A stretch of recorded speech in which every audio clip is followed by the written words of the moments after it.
İmam müəllim, məsələn, Cəlilabad Sovet dövrü artıq bir şəhər kimi formalaşmışdı. İndi orada durum necədir? Şəhər təsərrüfatı olaraq və gələcəyin şəhər ola biləcəkmi? Misal üçün, bir konkret nümunə ilə. Hər halda bu çağırışlar dövrüdür.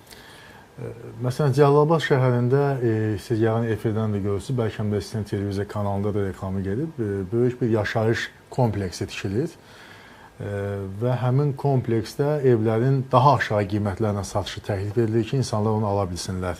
Böyük bir kompleksdir, reklam da yaxşıca gedir. Eyni zamanda Cəlilabadda şəhər statusunu qoyulub saxlama, inkişaf elətdirmək üçün Azərbaycan Dövlət Pedaqoji Universitetinin Cəlilabad filialı fəaliyyət göstərir və ölkəmizin müxtəlif köşələrindən bu deməli ali məktəbə qəbul olunurlar və onlar Cəlilabada gələndə birinci axtardıqları kirayə evlərdir.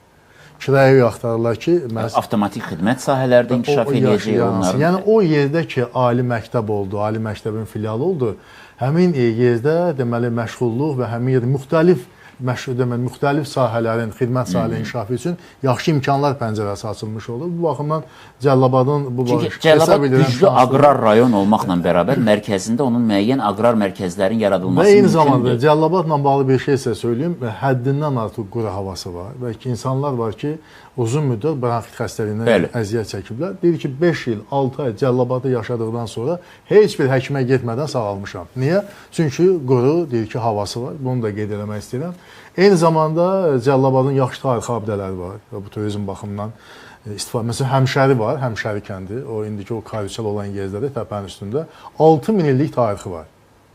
Əlikömək təpədir. Məsələn, dünyada atçılığın yarandığı, inkişaf etdiyi məkan kimi Qazan köşkü deyirlər, Qazan köşkü və orada Qazan xanın dövründə istirahət üçün gəlirmiş. Bu baxımdan Cəlilabadın yaxşı bu potensialı var və gələcəkdə şəhər statusunu əldə etmək üçün şəhər statusu var. Amma siz rayon yox, yəni hər halda rayon tabeli şəhərdir idi Sovet dövrü, bu gün də elədir. Amma indi statusunu doğruldurmu? Doğruldur və eyni zamanda kənd təsərrüfatı rayonu kimi vaxtilə üzümçülük sahəsində Azərbaycanın bir Cəlilabad, bir də ki Şamaxı rayonu rəqib idi.